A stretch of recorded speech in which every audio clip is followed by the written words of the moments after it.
uncertainty, we would like to say thank you to all our frontline workers who leave their homes every day so that we can stay safe in ours.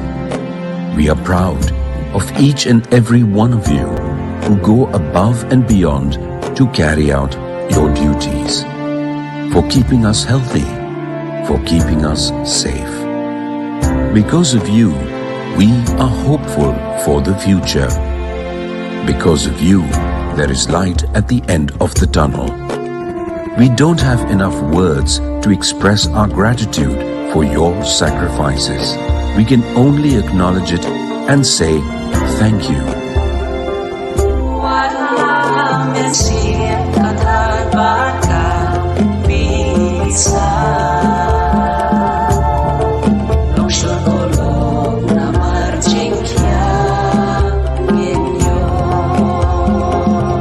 National Health Mission, Government of Meghalaya.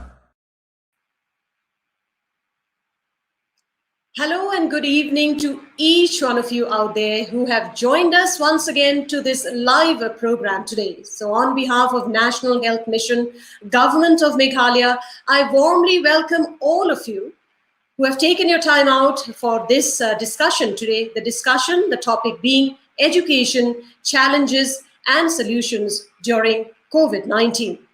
Well, we have been talking so much about COVID-19, right, ever since it has begun, and we will not stop doing so till it is there with us.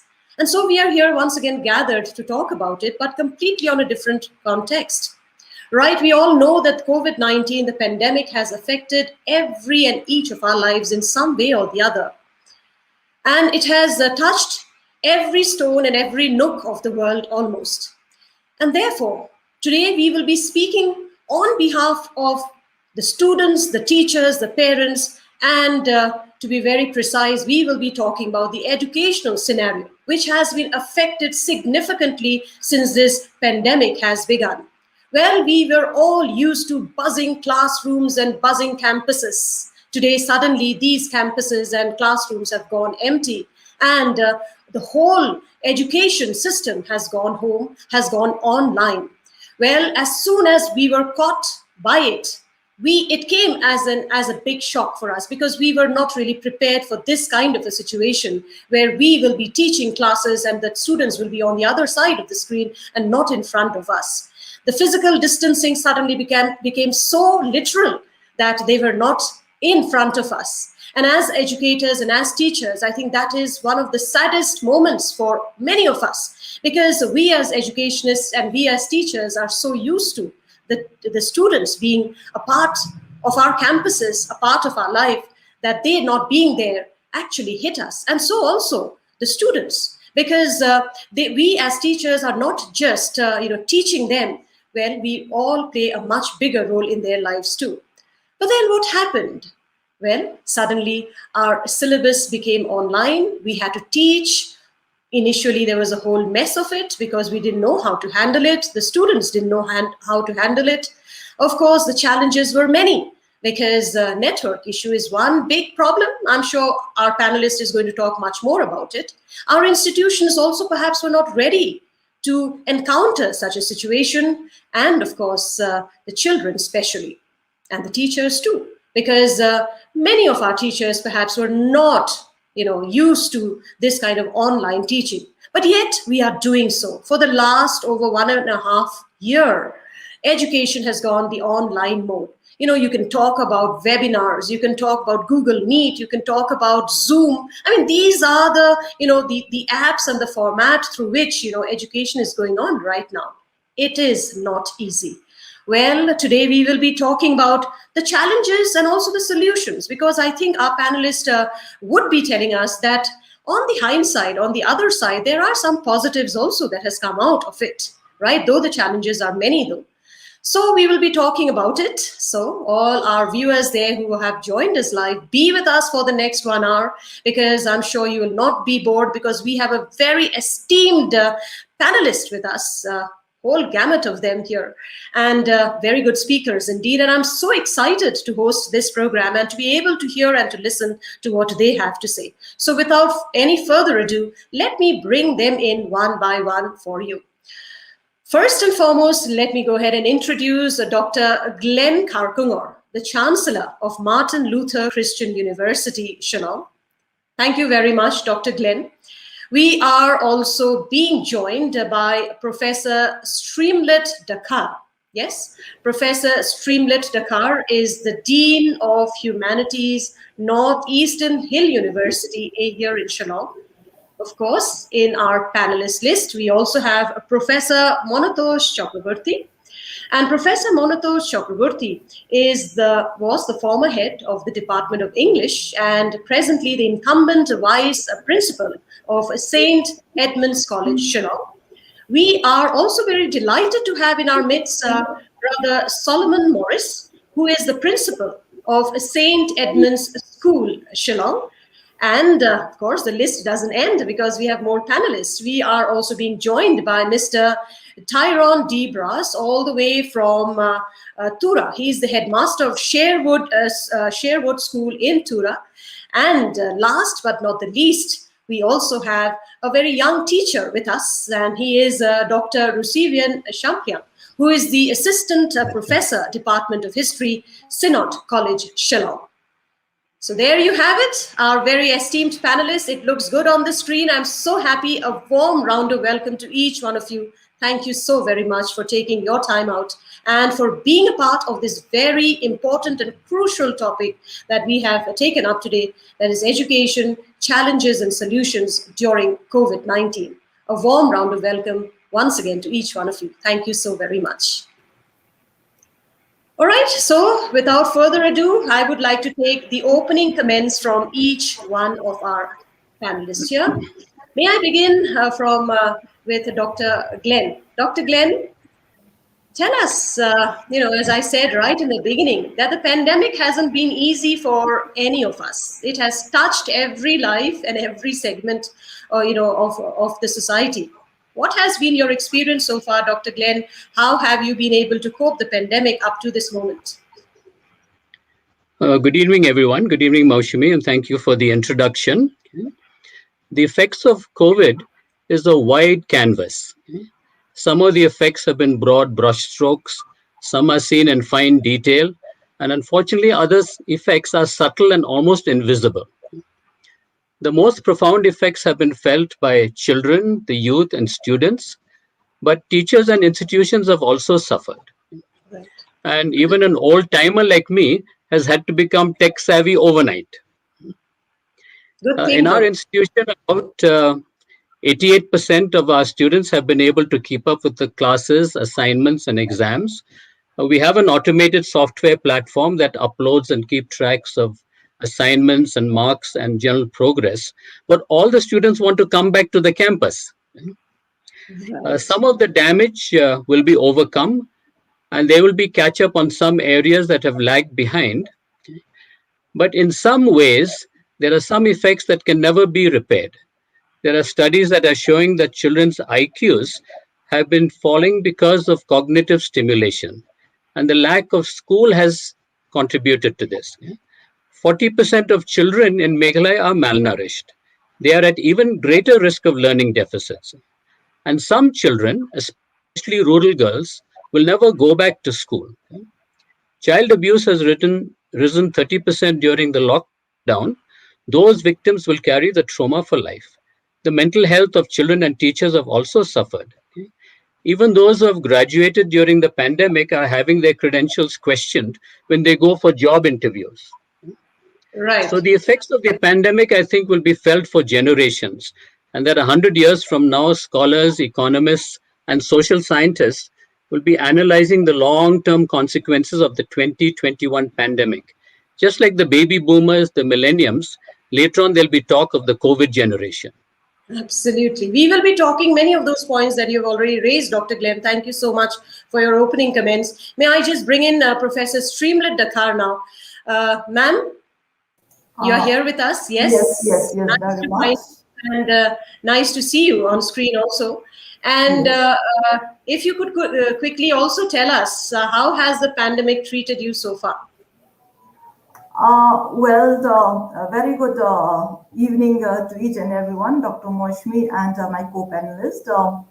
Of course, when we talk about this pandemic, it has really, changed the education the scenario, not only in our state but globally. So technology has forced everyone, every institution, every teacher, every student to rethink the future of learning and education. This current situation, has threatens to expand the educational gap among students. Why I'm saying this? Because as there are numerous families with limited access to such technology or digital learning facilities, both parents and students face a problem of not being able to afford even the required technology and gadgets or devices. This has created a problem of not having access to educational resources, while students learn from home, that further increasing the equity gap. Right. Online education, requires for both teachers and students to be techno savvy.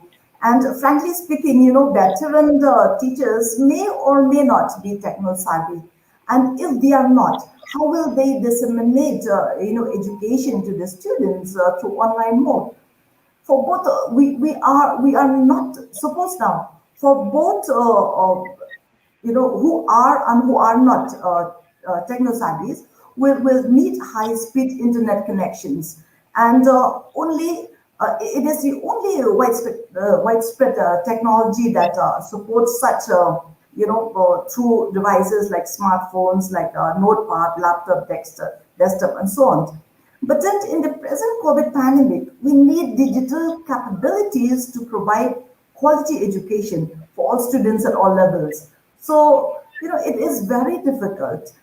In order to maintain appropriate use of technology, we need to pay attention to various aspects of technology. And we really feel, we have seen that students as well as teachers, they feel they have faced a lot of inconveniences. They face a lot of challenges, because when we generally speak about the past 1.5 year, when the when we have seen the global pandemic, we experience that students or teachers, they have faced illness, they have faced Right. death in the family Right. or the loved ones, Okay.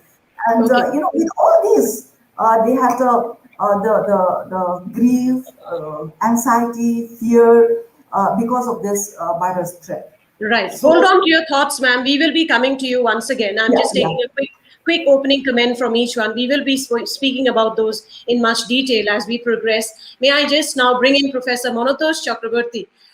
Sir, how has the pandemic treated you? How have you Uh, been up to this moment, up to this far? okay. Thank you, Maushami, for giving me this chance to speak here. Good evening, my co-panelists. Uh, how has the pandemic treated me? If you Yes. if you look at a direct response to this particular question, I would say I was lucky. I just missed the online classes by a whisker. Right. I retired from my teaching assignments in 2020, May 2020, and even though we are in the middle of the pandemic, we're in the middle of the lockdown. I could feel, I could sense how difficult, how stressful it was for many of my colleagues. Moshumi had just mentioned that, particularly for the in her initial remarks, she has mentioned that for the senior teachers, it was a big challenge. And I saw them complain about the kind of difficulty tackling a session of online classes compared to their experiences of virtual real classroom situation, Right, face-to-face classroom right, situations. So I'm lucky. I'm lucky that I don't have to teach. But then, right. well, a quick look at what has happened. Number one, a lot of people, including me now, have taken up to technology in a big way, Right. and we can sit and communicate with people with a few buttons in our Clicks with computer, in our buttons. laptop, Right. or in our mobile phone even. So we can do all that. But if Mhm. we look at a bleaker picture and what has happened, we don't want to bother about the statistics and data presented by certain researchers. 32 crore students have been denied Affected. curriculum Mhm, based education. Another mhm, 10 crore will be falling below the general proficiency level, and stuff like that. I don't want to look at such bleak picture. I want to look at a future where probably governments and uh,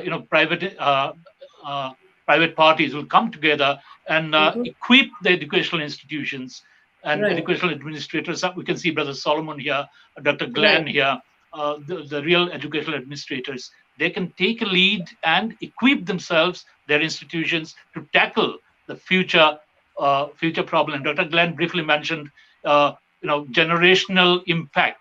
Well, that will be a catastrophe. We all understand that. We just hope that this doesn't happen, and Doesn't happen. we Exactly. learn from this, Mm, and in mm. future probably we can tackle these things Right. I'm so better, glad. I'm so if at yeah. all. I'm so glad, Professor, that you're trying to bring in the positive thing. Impact of Yeah, this in educational institutions also. Of course, challenges are very yeah, many. We will be talking about it. Let me just yeah. quickly bring in Brother Solomon Morris also. Brother, pleasure to find you here online on the other side. The way we are right now, we have been pushed to this scenario, but it's a pleasure to have you too in this program of ours. Tell us, brother, how has the COVID pandemic, affected, which are the areas you feel that it has impacted the most? Okay. So good evening, Moshmi ma'am, and good evening to you, fellow panelists. You know, for me, it's two challenges. Personally, personally, for me, it's the brevity of life. Uh, when I see so many people dying, it makes me reflect. What is my life all about? And the deaths are just numbers. People dying just numbers. Suddenly you hear children saying, I lost my father, I lost my grandfather, my grandmother. So I begin to look at myself and say, what is my life about? So that is my first challenge. Like, why am I doing things? Where is it going? So that is my first. The second challenge as an administrator, as a principal, how do I take my parents, children, and staff? How do I take them through this crisis? How do I bring them all on board? And I'm still struggling, and we are moving together. That's it. Right. So these are the two Exactly. challenges. Right, right, exactly. Thank you so much for your opening comments, brother. And may I now bring in Mr. Tyrone D. Brass also? Mr. Tyrone, are you there? Yes, of course. Yes, You are the representative from Garo Hills, and we are so glad to have you. Tell us the Garo Hills scene, and especially from your school perspective. How has this pandemic affected? You're an administrator too. How has that affected your school and you as well? Quickly. good evening, Dr. Day, and all the panelists as well. Good evening. I'm so happy to be here. Well, the issues that Dr. Dr. Glenn raised this evening cannot be brushed aside by any stroke of luck. We have to live with it, and these are very serious serious issues that need to be addressed. All right. Now, talking about Garo Hills, we here in Garo Hills, we have our physical problems with connectivity, with Hmm. electricity, Right. and if you had looked at the metrics this year, the worst results came from Garo Hills. So that will tell you the pandemic is going to push us back even further. All right? And when we had regular school, children would be going to school and getting their midday meal. Now that is stopped. And you have poor nutrition, that's going to affect your brains as well. So Garo Hills is really taking a beating with the COVID. Maybe our numbers are down, but people are suffering. Children are suffering the most. Their mental health. Now that we have school from class 6 onwards, some children are reluctant to come to school. They have just, they're kind of not interested because it's affected their mental health. And I visited their homes and coaxing them come back to school. There's a few of them in the senior classes. So their mental health has taken a beating, and that needs to be addressed along with the physical needs. Right. Yeah. Right. I'm glad that you brought in this two issues, especially the midday meal, that the children are not getting their nutritious food that they were entitled to. And of course, the mental health. There is a separate segment that I've kept that we will be talking about the mental health concerns of the children. But then quickly, a quick, few words from Rusivian, Dr. Rusivian Shamkyang. Glad that you're here also. Tell us, how has your experience been so far regarding this COVID-19 situation that we are in since last year? Thank you so much, Dr. Moshmi. It's so nice to see you again. And good evening to all the panelists, my co-panelists, and to everyone who are watching this program. And I would like to thank the NRHM also for giving me the opportunity to talk and discuss what's going on during this pandemic, especially related to educational sector. Now, as far as I'm concerned, when we look at this entire 1.5 year, not only that the education scenario has brought about issues like digital divide, but we have seen also that there is economic divide, social divide, urban and rural divide. And these has harmed not only the students, but also the teaching community. Now the administrators, they have their own plates to fill, because they are also like our principal used to say, this is a transition period and it's moving very fast. From classroom learning, suddenly we are jumping to the online teaching, and most of the things that we require to do, we are unable to cater to that. So moreover, the students who are from a lower economic background, they are facing difficulties because the parents, they could not, support them with the best technology, or uh, even even teachers also in the rural areas. We have seen plenty of them. Now the list will go on, but I think throughout the discussions we can bring out the challenges as well as the solution. Absolutely, absolutely. Thank you to each one of you for giving us your opening comments. Wonderful. I mean, I can already see, towards which direction this discussion will be moving. So many important points you all have already raised, and as we go and progress in this discussion, we will be addressing those in a little bit more detail. But right now, as we have just finished with the first part, that is your opening comments, I think we need to go for a very quick, short break. And, there is an ad break, commercial break, and some valuable messages will be shown to all our back to each one of you once again. So viewers there watching this program, don't go anywhere. We are just warming ourselves now with the opening comments. We will be further on to taking up this discussion. Just stay with us and we will be right back.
Welcome back, dear viewers, and all of our panelists. Also, wonderful, ad there, the wonderful message there that really speaks about how we should create that space for children, and that children shouldn't be in front of laptops, mobile phones all the time. Just because the teaching is online, but that at the same breath, I would also like to tell all our viewers that there is a wonderful app that the government of Meghalaya has brought out, which is called the Behavioral Change App. Yes, the behavioral change app brought out by the government of Meghalaya. It is in three languages, in fact, Khasi, Garo, and English. And well, it gives you a whole gamut of information, especially about the number of beds available. You can get information about testing centers, also the protocols, and various other vaccination centers. Also, you'll get a whole lot of information there. So I think it's a good app, and y'all can download it in your in your phones and keep it there, so that you can download it from Google Play Store, as well as on the other store also, like so the App Store, yes, the App Store, as well as the Google's Play Store. That's from where you can download this behavioral change app, and you'll find a whole lot of information there. All right, so welcome back once again to all our viewers there to this very interesting topic that we have taken up, and that is education and challenges and solutions during COVID-19. As we have already heard the opening comments from our very esteemed panelists that we have in this program today, most of them have spoken about the challenges. Yes, the challenges are very many. I mean, Rusivian has spoken about the divide that has come forward, the divide that is there, the divide not only between the rural and the urban, but technologically also. I mean, not all children, the economic divide too. Then again, some of our other panelists have mentioned about the other problems, connectivity problem, electricity problem, etc., and how the children are missing out, not being there in the classroom. So I again come back to each one of you, and I would like to start with Brother Solomon here, because brother, you are from a school, I mean, heading a school which is buzzing with children and their activities, I'm sure you're missing those days, isn't it? Suddenly the noise is gone. I mean, and now that noise, we are longing for that. We are looking for those children, but they are not there. They're in their home, of course, and teaching has gone online. Tell us some of the challenges that you personally have experienced over these several months. Okay. Yeah, definitely you are missing the kids. They are there, and that's why our schools are there for them. Exactly. So what, like, one of the things that I find, I mean, there are many problems surfacing, but one of the things I find is the social, interpersonal interactions between children. I mean, because of this situation, pandemic, they are in social isolation. They are in the lockdown mode. They just have their families. And you can imagine, if the families are dysfunctional, where does a child go to? Where does he go? Who does he go to? Who does he reach out to? In the classroom, the dynamics is amazing. The children, they learn from each other. In fact, I believe they learn more from each other than the teacher. I mean, the teachers are there, but it's so much more. It's a play. It's a fight on the field. It's resolving conflicts. It's understanding each other. It's sharing the tiffin. It's taking the child to the sick room. There is so much of dynamic, so much of growth, so much of emotional, growth. And the guy loses something in the competition, and how does the guy lift him up and say, it's okay, you can try next time. This is something that's missing, and you cannot replace it. That's why I feel terrible for the children. I mean, they are just. I believe the mental. Somebody commented. I think Tyrone mentioned about the mental hygiene, mental health. Yeah. We don't realize the effect it can have in the coming 5, 6, 10 years. So I just feel that children are really losing out, and we are helpless. Actually, we are helpless. And this is where I also feel I compare this situation. No, I like to use an analogy, um, or an imagery rather, of a stool. If you have a three-legged stool, the child is sitting on top. He occupies the seat of learning, and then you have the one leg are the parents, one leg the teachers, one leg the management. If the three legs of the stool don't work together in a spirit of empathy, in the spirit of empathy, I think it's going to be more difficult for the children. I end there. Right, right. Very true, very true. Because we need to understand from the perspective of the children, of the students, because they were not used to it. They were used to a buzzing classroom. They were used to sharing tiffin and being in the playground, as you mentioned. All that has gone, and and some of the younger lot. How much can you explain to them? How much do they understand? And they are literally growing up. 2 years almost has gone, and they have grown up now, and they're still not sure what actually is going on. Let me just bring in Professor Streamlet Dakar again. Ma'am, Nehru has been conducting these open book examinations, and results also have been declared. But then there are a lot of challenges in that too. Tell us some of your experiences, from the university level, because we are now talking of higher learning and a little bit more grown up students, but they also have a whole lot of problems. And our students are not only from Meghalaya, they are from the entire Northeast. And entire Northeast also may not have the good connectivity. So tell us some of the issues that you have personally faced being in the university and being a university teacher. Yeah, well, Dr. Moshmi, that is a very pertinent question. Being a university teacher, we have faced a lot of problem because, when we talk of the examination, um, whether it's odd semester or even semester, whether at UG level or at PG level, we have been directed that, semester exams will start from such and such date, and it will be through online mode. But then, the massive problems that the students faced uh, is the connectivity. We had already said and mentioned from other panelists also, we have heard about this. And what I find myself as a teacher, we have provided them, suppose now if exams will start at 10th, so we have provided them, the questions, let's say half an hour or 15 minutes to 20 minutes before the time scheduled. But then, even after 1 hour, students will text you personally, ma'am or sir, we haven't get the question to you. We don't have internet connection, and we could not upload the question, and so on and so forth. These are the problems that we faced. And after we have given them the time to submit, let's say 2 hours, a stretch of time for them to submit. Sometimes, students will not submit up to next day also. They have their own reason. Some of them may be genuine reasons that they don't have internet connection, especially at the corner most part of our northeast region. But then there may be also not genuine problem. Students did not study. Maybe students they did not understand. They want to get through the exams, but then they have to, to have, even if they use open book, they have to search from which, chapter is this question and so on and so forth.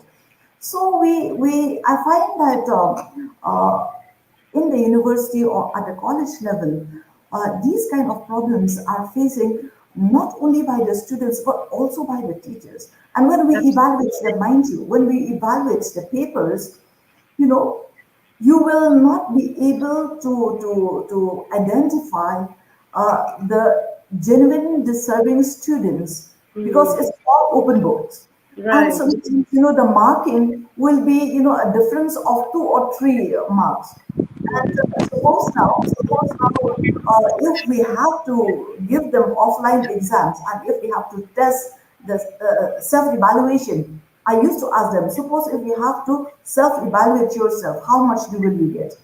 these students will, some of them, they are not very, very, serious per se, because I don't say that all of them, but some of them. Right, right. So what you're saying is that, some, in this process, what is happening, the good students, the meritorious students, the deserving students are actually missing out because the marking is almost similar, right? So I come to Dr. Glenn. Dr. Glenn, what is happening to the learning, to quality learning in this online mode? Do you think that has affected big time? Because, as ma'am Streamlet has also said, that it is all online and open book kind of examination where the students are opening their book, finding their answers and writing it down. So do you think, the quality of learning is being affected big time? The knowledge, the knowledge of a particular topic or a subject, that has gone a big, big hit because of this situation that we are in. Yes, Dr. Maushmi, I think that the quality of learning has definitely suffered. Okay? Mm-hmm. However, when we look at the bigger picture, okay, students really have many more issues that they are more concerned with, okay, at the moment, okay, than only the quality of learning. Okay? And I'll come back to this, but I want to say a little bit more about mental health, which Dr. Solomon also already talked a little bit about. Okay, so we did a survey of all of our students, and you can see that there's a report here. Okay, Right. and when we contacted the students with a questionnaire, only Mm. about half of them answered. The rest of them had to be contacted by the teachers and their mentors to find out really what's going on. And we found out that all students are having mental stress. Okay? Mm. One factor that was common to all of them was academic stress. In fact, 25% of them said, we feel stress every day. Okay? Okay. And the stress that I feel is not only just the quality of the learning that I'm having, but much, much more than that. In Mm. fact, the main stressors that they talked to us about was, will I finish my degree? Will I get a job? My family has economic problems. I've got to help out at the home. These are some of the things that students are really worrying about. In fact, we found that about 10% of them were expressing suicidal thoughts. And of course, we helped all of these students. We have two full-time counselors. So the quality of education, while that has suffered, students really want other things to be sorted out first. But anyway, coming to the quality of education, we have found that about 10 to 12% of students are really behind. Okay? Mm. And though they had problems such as internet connectivity and electrical problems, okay, they were not able to keep up because they couldn't get used to the idea of doing tests online, to submitting their assignments online, to not being able to get their questions answered directly from the teacher. Somehow this whole technical disconnect, okay, this whole disconnect from the teacher and from the campus really affected the students. And I Right, right. think that once we get to a blended learning, and of course I'm sure we'll talk about that a little later, where they have a balance of self-learning and campus learning, then only will the quality of learning really pick up or become even better. I think there's a bright side to this, but perhaps we'll talk about that later. Yeah, yes, we certainly will be talking about the blended mode of education because that is all we are headed for, I suppose, right? I mean, this has come out very, very strongly that education, the very, very typical kind of education that we had, a classroom mode of education will not always be there. We have to have the blended mode of education. I bring in Sir Monotosh once again. Sir, you were talking about certain students also experiencing anxiety because they had gone for jobs and they had to face some problems. Tell us a little bit on that front, because many students have passed out their sixth semester and they are now ready to get some jobs. But have they faced any problems, wherever they went to apply for a job? What was the scenario there now? Because they have the degree now. Yeah. Yes, yes. Thank you, Maushmi. Yes, I did get those feedbacks Mm-hmm. from students as well as their parents and some of the mentors in the college in the form of teachers. That there are Mm-hmm. students who had applied for jobs and they were called for interview, but then they had to sign something called a section where they had to mention whether the exams were proctored. They could not answer these because the exams were not proctored here under NEHU. So as a result, they were refused. They said that if anyone has come here with a degree of an online exam done and which was not proctored, they will not be considered for the interview even, let alone selection. Same thing was reported from a student of a particular science department, a very bright student. Only the last two semesters he had sat for online exams. He has got very high marks, very high percentage. He applied to a college in Singapore, and he was selected on the basis of his mark sheets. But again, the same question came up, and his credentials were questioned, and he was told, "Sorry, we cannot consider you unless you produce a certificate saying that your exam was proctored." What Ma'am Strimlett has mentioned about the dangers lurking inside this sort of exams that are happening. I can tell you the students who struggle to get a 45% till their fifth semester suddenly came up with a percentage close to 90%, or even 90+% in their last semester, and some of them even managing a first class. Some departments are saying that we have got 100% first class with 100% students scoring 80% and above, which is unheard of in my 37 years of teaching in St. Edmund's College. We had wonderful results, but 100% students first class, 100% students above 80%. Sorry, so there is something wrong here. We have tried so many different other things, but somehow this idea of an exam which is online, so to say, is not doing any good to anyone. That's my very, very personal view. One more thing before I wind up. One more thing I want to mention here. We have just recently started our science practical classes, in campus science practical classes, because we believe that we cannot have practical classes online. So I could see the first couple of days the attendance was around 50 to 60%. The next 2 days it rose to almost 85 to 90%, which shows that students are ready to come. And the enthusiasm, the excitement was palpable in the campus. We could feel that. So, considering all the restrictions, all the protocols that are to be followed, I feel there is no substitute, even though this could be the future of education, this online virtual mode and all that. But I personally believe that there is no substitute to in-campus learning, teaching learning. Absolutely, because you need to have that competition. If we are killing the spirit of competition, I think right now that spirit is dying slowly, because students know that they have their notes ready before them, and we have even received answers where normally NEHU has to have an answer of 5 at least, detailed answer in details, and all 5 answers are of different handwritings. So we had to correct those kinds of scripts too.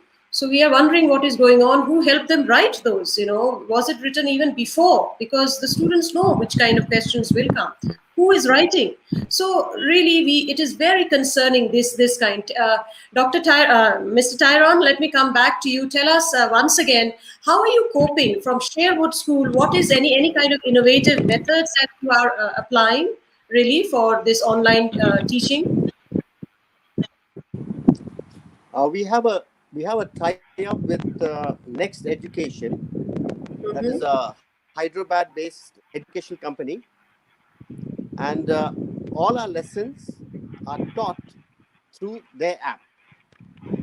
And the app has got all the information, whether it's a map, whether it's a diagram, okay, and it is routed through the class to the subject teacher, who then teaches the children, just like you would teach in a classroom, a physical classroom. Now it is at home, but we are using the app.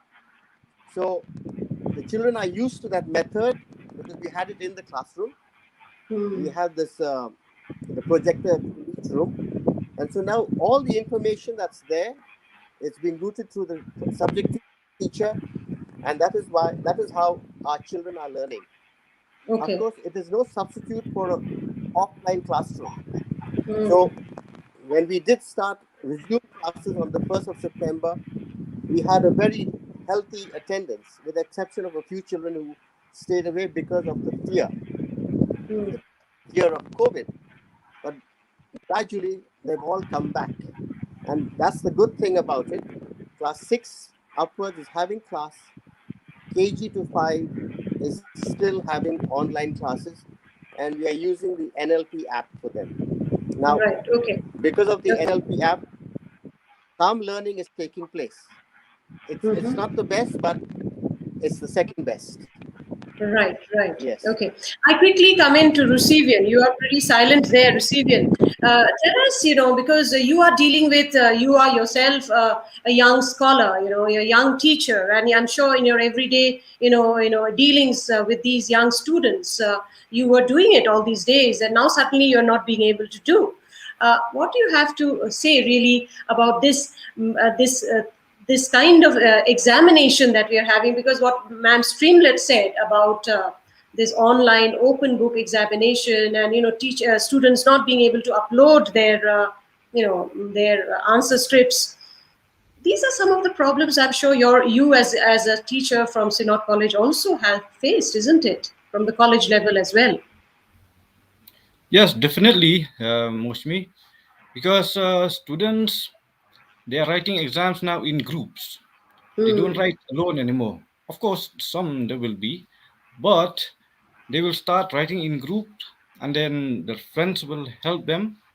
And in the process, sometimes when they submitted the scripts, one script of another student is being stapled along with the script of another one.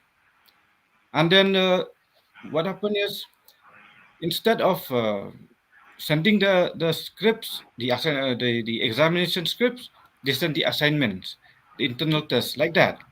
So these things, I think because it all came as a sudden process for the students, they cannot digest whatever happened. It makes them, anxiety problem is there. They want to finish. They are scared. Maybe their friends have finished uploading, but they are not. But some face real difficulty in internet connectivity. Right. So as I said, that competition level is being killed slowly, because I believe, there should be some amount of competitiveness among students, because then only you will excel also. But then so many situations, so many problems, each one of you have mentioned. Let us bring in the mental health issue also, because we need to look at it from the student's perspective also. Of course, as teachers, as educators, as administrators, we understand the challenges. But what about the situation from the student's perspective? And that mental health is a serious challenge, is a serious problem that needs to be addressed, because the student is so used to their friends and their, going out together, being in a group, etc. All that has gone missing. Brother Solomon, tell us about this issue of, how serious do you think, and what more should be done? How much stress should be now given to this mental health issue? You have raised it. Would you like to add a little bit more? What more should be done? I mean, how do we open up this channel of communication so that the children open up their concerns? Because I have had students who come to me and they cry, saying that they are so much more at home now, that their parents are fighting at home. They are quarreling at home because, both mother and father are now more at home. And they said, we feel so helpless, ma'am. Crying students. I mean, these are other aspects of it. Tell us a little bit about the mental health issue also, brother. Go back to, we have a social justice group, and two teachers conducted classes specifically on mental hygiene, mental health. Right. And it is a very good program, and right through from class 5 to class 10, every class we went into. And what was noticeable was the number of kids who said, I'm bored, I'm restless, I'm stressed out, I don't know what to do. And as you went up higher, the higher classes, the kids were very listless, uncertain of the future. And the chat box was full. Kids were just typing, So it's not just, you get impression that, what can we do? We're just looking at these problems coming up, and literally the children were dying to share what's going on inside. I feel at least the least we could do is to have some kind of a session with the children. And a number of them asked me this: can we have just a chat among ourselves? Okay. Apart from just classes, can the teachers give us a chance to talk where we can share and just talk, except apart from the studies, just what's happening in themselves. So Right. I feel we need to give a forum like that to the children where they can express and talk. No studies, no talking shop, just express. A simple thing Right. like, so casually children say, Maybe my more grandfather. online programs also, like online cultural activities, some kind of, singing, Absolutely. yeah, Yes, venting yes. out. Yeah. Yes. I just for your just to butt in there, I realize for the bigger children also, the play is such an important thing. So I've invited the children. You come to the school, if it's okay with you, tell your parents and come to school and use the playground, and play. Come and play.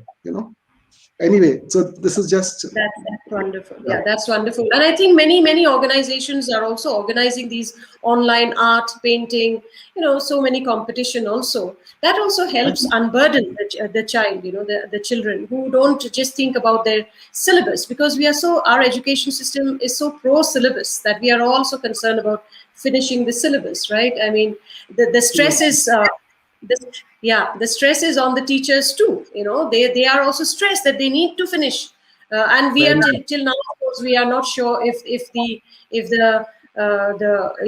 syllabus would be truncated for this year also. We are not too sure of this. I hope it does, though, because a significant part of the students have still continued their learning this year at home as well, right? Okay, let me just, before I come back to you, let me also tell all our viewers who are watching this program that there is a frame that you can use actually for your photograph in support of the vaccination, and that is called the National Health Mission NHM campaign. And for that, of course, yes, that's a lovely frame you can put, and you can write, "I got my COVID-19 vaccine." Be proud of the fact that you are vaccinated, and show support to the cause of vaccination. I think we have all understood this fact that vaccination is the only cure that is available for us up to this moment. And we need to be all vaccinated. All right, now, we just have around 10 more minutes maybe to wrap up this discussion that we are having so far. So what is the way out? What is it that we have not done, or what can be done in a different manner? I mean, we have spoken about the problems, we have spoken about the challenges. There are so many. Yet, everybody's trying their hard. The teachers are trying their hard.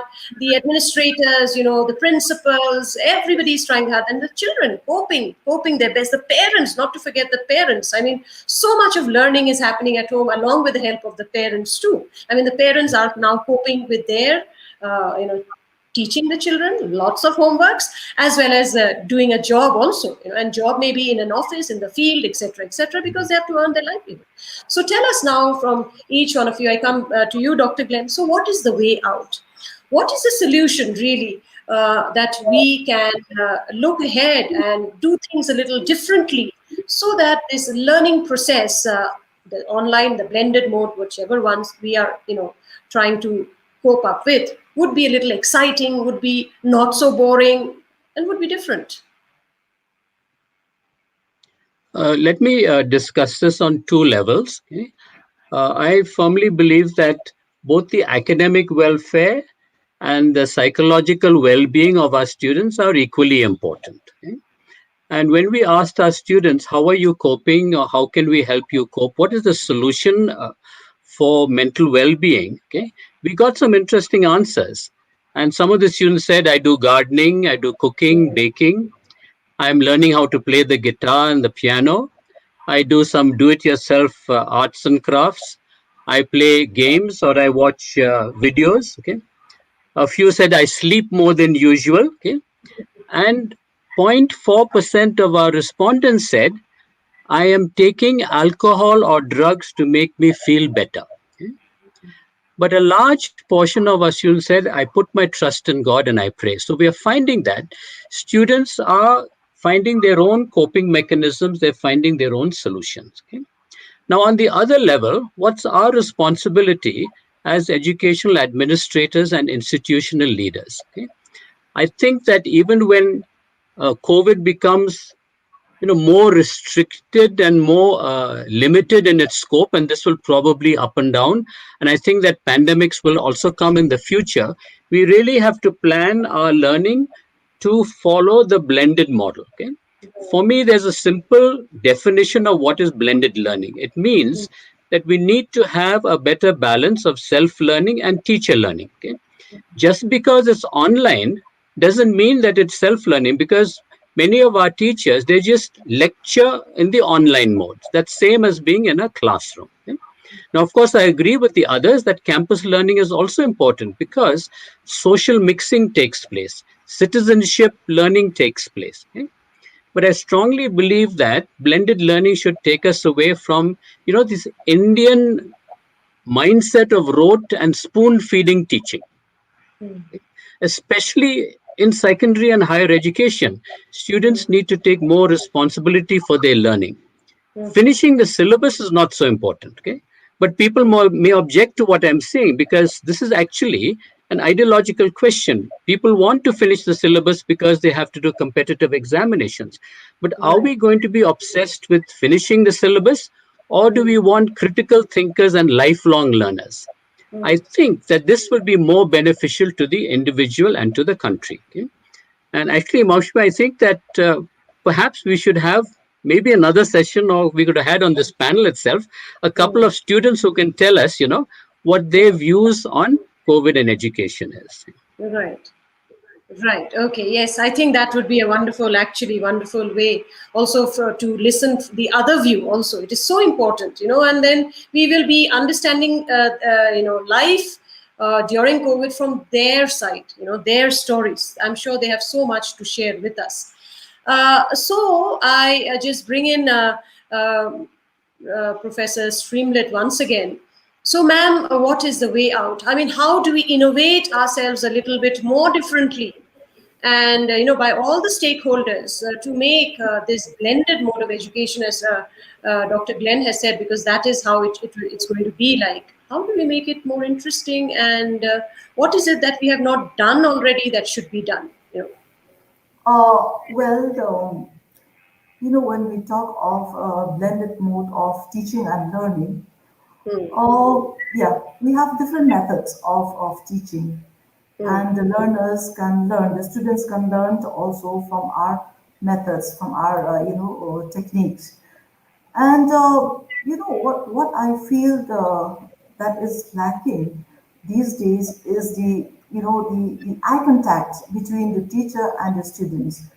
Uh, so therefore, when we can use one method which we call the flip method, or any other method where we can talk live to the students, and make it in a form of a group discussion type, or an interaction type. Like you'll be able to understand, you'll be able to assess the students' understanding, and you will also find that students will be more attentive. They will not just open the devices and put the video mode off, and put the audio mode off. And you'll never know that they are present there or not.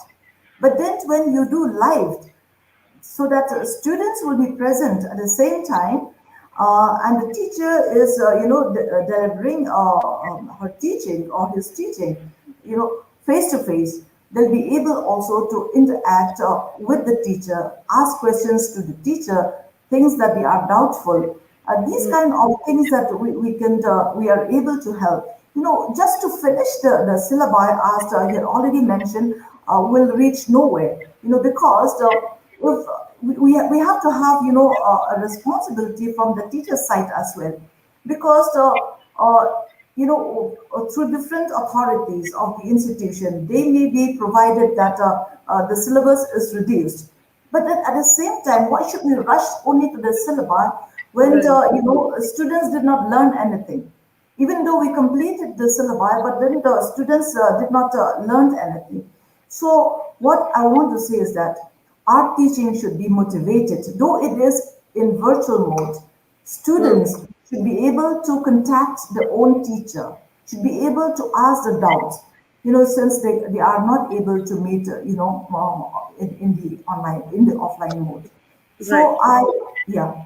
So I would Okay. say that let us use as teachers the different methods of teachings so that students will be feeling lively. Students will be feeling that they are important also, and the questions that they ask also will be answered by the teachers. Okay, all right. Let me just bring in also Professor Monotosh. Sir, what is the positives, therefore, that we have, I mean, we are talking about challenges, we are talking about problems, yet I'm sure that there are some positives also that has come out, right? Can you just identify some of them and, so that we can wind up actually on a positive note? So what are some of the positives that has also come out from this online mode of education, you feel? And the positives have already been mentioned by Dr. Glenn and Brother Soli to some extent.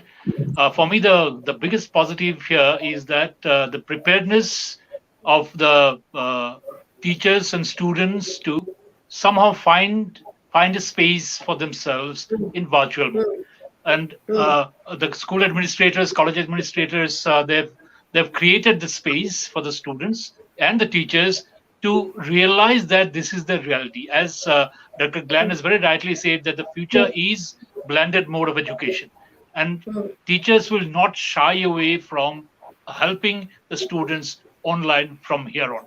It is no longer going to be a stress factor anymore. This is the biggest positive that has come along, and students know how to depend on themselves rather than as rote teaching or spoon feeding that Dr. Lan has mentioned. They realize that this is not reality. Reality is with us, and we are equipped to face the possibilities, whatever it is, in future. Thank you. This is the positive for me. Okay, all right. Anybody else would like to share? Which are some of the positives that has come out? You feel from this online mode of education too? Maybe our senior teachers have learned, right? I mean, that is also very, very, very nice to see that they are not really, some very senior teachers can now do so much online, right? So that you feel, what about Mr. Tyrone? Anything else you would like to add, like from your school, maybe some experience? Well, there is a gentleman by the name of Dr. Ebby from England, and he's in touch with me, and he runs an educational company, and he was asking me what are your problems. So I said one of the biggest issues, which has been rightly mentioned by everyone, is connectivity. And he's come up with an idea which he's using in other parts of India, especially in Maharashtra. He's supplying a microchip, and this microchip, according to him, can replace the internet for a while. So if the signal is too weak, the microchip kicks in, and the children are able to learn. So when I told him that, I said, but then children can't come to school. That means everyone needs a microchip at home.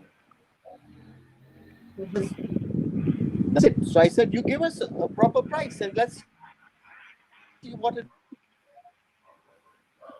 Right. I think, works out. So yeah. And let's see whether it will be feasible here in Meghalaya. Yes, Dr. Okay. Hebi. He's from eSchool /UK. So he's showing a little interest in Meghalaya. Okay.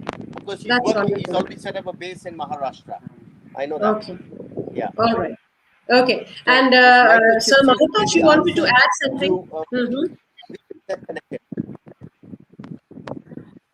Yeah, you're breaking up slightly, Mr. Tyrone, you're breaking up a bit, so we cannot hear you very clearly. Never mind, that's the problem of connectivity. So I can well imagine what the students go through when they are attending online classes. I mean, I have seen it for myself, they are sticking out their phone out of their window, out of their door, trying to get the best network. And yet they're trying so hard yes, Professor Yeah, Monatosh, yes. no, I just wanted to add one more term actually.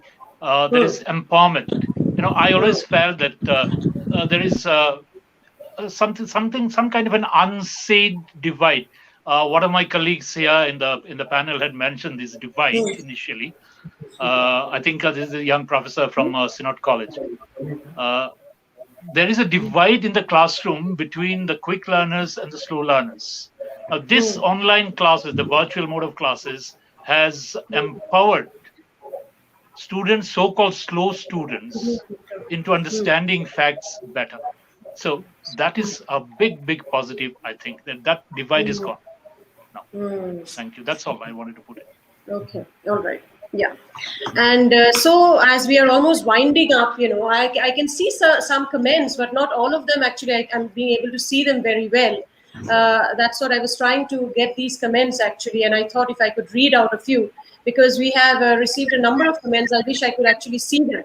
Right. But then without being able to see the name, there is one comment that has come saying, before this pandemic, we were asked to keep our child to stay away from cell phone. And during this period, we are helpless but to give them phones. This is a dichotomy, right? I mean, all these days we're preventing, it's in good humor also, I suppose, we were preventing the children not to carry their phones and not to use the phones. And today the children are all but dependent on their phone, right? On their phone. Okay, we will try to read out some more comments if possible. But then as we are almost winding up this discussion, what will be your closing comments? How positive you are. I begin with, Professor Sir Glenn, Dr. Glenn. How positive you are in the coming days, when you look at the overall scenario. Like, do you think this entire education system that we are, it has actually, turned out to be for the good, for the better, or do you think that it is not so good after all? Dr. Maushami, I think that India being a land of great diversity, okay, we can't generalize whether everyone will be equally benefited, because I think that there are going to be populations that are going to be marginalized for quite some time to come. Okay? I do believe that we should be optimistic, because especially for poor children in rural areas, if the government comes up with better schemes for cheaper internet and for cheaper devices and schemes to help children with this, that will definitely be a very good step forward. Overall, I feel that the educational system will benefit from the drawbacks that we have seen so far from the pandemic, because we will learn from this. Okay? Right, absolutely. I think some of the lessons that we would learn as far as educators, I think that we have to change the way that we look at education from the student's point of view. The students need to learn to take more responsibility. And I have seen that in this online, we're finding that students are realizing that they can't depend on the institution or the teacher to do everything for them. So that's a very good positive. The other thing that we need to look at is, apart from our teaching methods, is also our examination methods. From the inception of our university, we've never had examinations. We have continuous formative learning. So we've really not had problems with, copying during the exam or having end semester summative exams. So these are some of the things that I think that if we absorb as educators, that this will really add to the optimism that we can have for the future. Absolutely. Quickly, I'll just take in one of the, because I think a number of our participants are there, the viewers who are watching, and we are so glad, in fact, that they are, sending us messages and they are participating. It's very nice to have you, dear viewers, with us, and we hope that you've enjoyed this discussion so far. Quickly, I would just like to read out one of the, somebody has sent here saying, high time we have to live with it, that is COVID. It's high time we live with COVID and learn how to stay safe with it. Schools should be open now. Keeping closed is not a solution. students are suffering with eyesight problem also, right? Okay, yeah, that is another thing. People are, students are having eyesight problem also. Yes, I mean, a lot of health issues are also coming, because they are so cooped up in their rooms, not being able to go outside, no social interaction. Yes, a lot of mental and physical problems are there that the children are also facing. Quickly, Brother Solomon, a quick closing comment from each, from you also. How optimistic are you for the days ahead? Definitely optimistic. And one of the positives I feel I need to underline is the relationship between the teachers, parents, and students is much more closer. The Mhm. parents understand what the teachers go through, and the teachers understand what the parents go through. And so I feel there's a nice bonding that has come out as a positive. Right. Okay. Yes. Because parents are being able to understand their children better. Because all these days maybe they couldn't spend that much amount of time. And yes, the bond has grown definitely. Dr. Streamlet, your closing comments, please, before we wrap up. Yes, I quite agree with my co-panelist here, Dr. Glenn and Brother Solomon, because even though we have faced a lot of challenges, but at the same time, students are made themselves responsible for their own career, responsible for their own self empowerment. And because of this pandemic, they are able to struggle and to put their effort that they should be able to compete with any other student because Right. they need to help themselves. They Right. cannot depend on the parents because some parents they may be illiterate. Some parents may not be able to help them, but then at the same time, when they have also educated parents, they are able to do much better than we expect during this pandemic. Absolutely, absolutely. And I think one of our panelists had also mentioned that children are now giving vent to many of their skills. They are learning on their own so many things. I think that is also a positive. They're taking interest in so many other activities that they couldn't maybe have time enough before, but now they're doing that. Professor Monutosh, quick closing comments from you as well. If you want a real quick one, I would say that people who were hesitant, a little fastidious, little reluctant about using the technology are Mhm. now ready to embrace technology with both arms. So that's the biggest positive. Right, right. And Mr. Tyrone, anything, word of wisdom and word of some inspiration maybe you would like to share to all the students who are watching this program right now? Perk them up a little bit, saying that it's okay, we're going through it together and we'll I be over soon. I I think the topic is so correct. It's a challenge, and there are solutions. Right. And definitely, we will see a rainbow very quickly. And as Dr. Glenn rightly said, it will be blended learning. The future will be Mm, blended learning. And the mm. rainbow is just around the corner. Thank you and Yeah. good night. Right, right. And we have to hold on together because we are all in it together. Dr. Rusivian, quickly, we are all in it together and we need to support our students there. Tell them just hold on a little bit more. We will be out of it very soon. Yeah, definitely. The students they are hanging on as for now, and we as teachers also we are trying to help them as much as we can. And not Absolutely. only the teachers, the parents are involved. They are a Mhm. little bit responsible for the kids. Mhm. And though many of them complains of huge assignments given by the schools, and you know, it's a huge task for them. But Mhm. eventually, if we take this pandemic as an opportunity to also learn, parents also learn at the same time, and students also, and things that it can be best to suggest that if the government can come out with some kind of a report, a survey, how many students can afford to use technology, how many of them they have a lack of internet connectivity, so on and so forth, and perhaps we can attend to these problems with more practical solutions rather Right. than talking about it again and again. So, Right. what I see are Indeed. very positive things in the future. Mm. We have to Mm. be, we have to work. We cannot stop educating the students. Of course, Right. talking about quality education and learning is a different thing. Maybe we can have another panel discussion. But as for now, this is indeed a fruitful discussion. Thank you. Absolutely. Absolutely wonderful, because indeed we have to live with it. Indeed, we have to carry on life with it, as long as COVID-19 is still there, as long as COVID-19 is still there with us, we have to continue living with it. But then I hope that soon we'll be out of it and our children will be back in their classrooms, back in the campuses, because we really miss them so very much.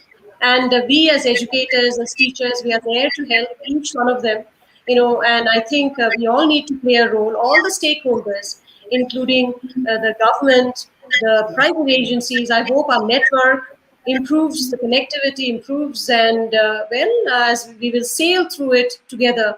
And as our panelists said, there's always a silver lining behind every cloud. So we hope the rainbow will come out bright and shining very soon again, and we will overcome this together. Thank you so much, each one of you, for giving us your most valuable time.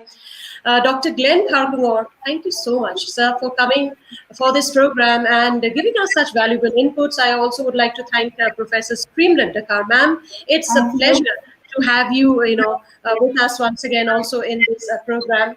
Not to forget Professor Monotosh Chakraborty, thank you also for, Thank you, Moshe. yeah, for giving us the opportunity to hear you so well. And Brother Solomon, wonderful to have you too in this program. I'm sure that your students have enjoyed watching you as much, and they must have missed you. And now that they have heard you again, I'm sure they're happy and they are feeling a little bit better. And not to forget Mr. Tyrone DeBras, thank you so much for coming and representing the Garo Hills and telling us also the scenario there. And not to forget Dr. Rusivian Champion from Synod College, Shillong. Thank you so Thank you. much, each and every of our panelists. It was a pleasure to have you with us, and I'm sure that all our viewers too have enjoyed watching this discussion. And hopefully on another day or another occasion, we will be together again, and let us look ahead with positivity also. And to those of you who have been watching this program online, dear listeners and viewers, thank you so much. It was a pleasure to have you. On behalf of National Health Mission, Government of Meghalaya, I once again thank you for being a part of this program. Until next time, do take care, look after yourself, and stay safe. Good night to all. Hey Kongdeng, where to? Seems like somewhere special. Yes, it's special. I am very proud to be a part of India's largest vaccination drive. Are you not worried? Why will I be? Instead, I should be worried if I'm not vaccinated. But people are saying so many things. People will always have something to say. Will it really protect me from COVID? Vaccination doesn't mean you are 100% COVID proof, but your immune system will be strong enough to fight even if you contract COVID-19 and it is not life-threatening. I heard it has severe side effects. There may be mild side effects like fever or chills or maybe headache, but that's normal. It will wear off on its own. But is it really safe? Of course, it is absolutely safe and backed up by medical professionals. Doctors, engineers, politicians, and many more are chosen from all sections of the society to be vaccinated. Yes, you are right. I will also get vaccinated immediately. Don't waste your time anymore listening to fake news and gossip. Take a decision to get vaccinated with confidence. National Health Mission, Government of Meghalaya.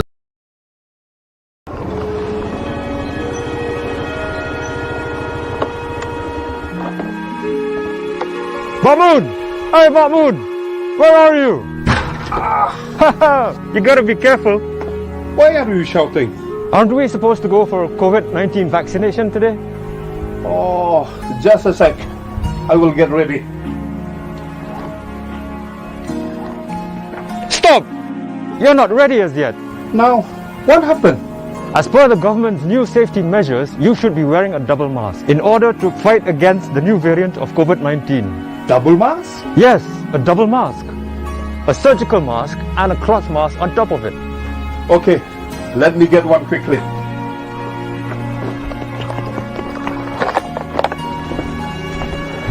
Okay, now I'm all set to fight back this COVID-19. That's right, my warrior friend.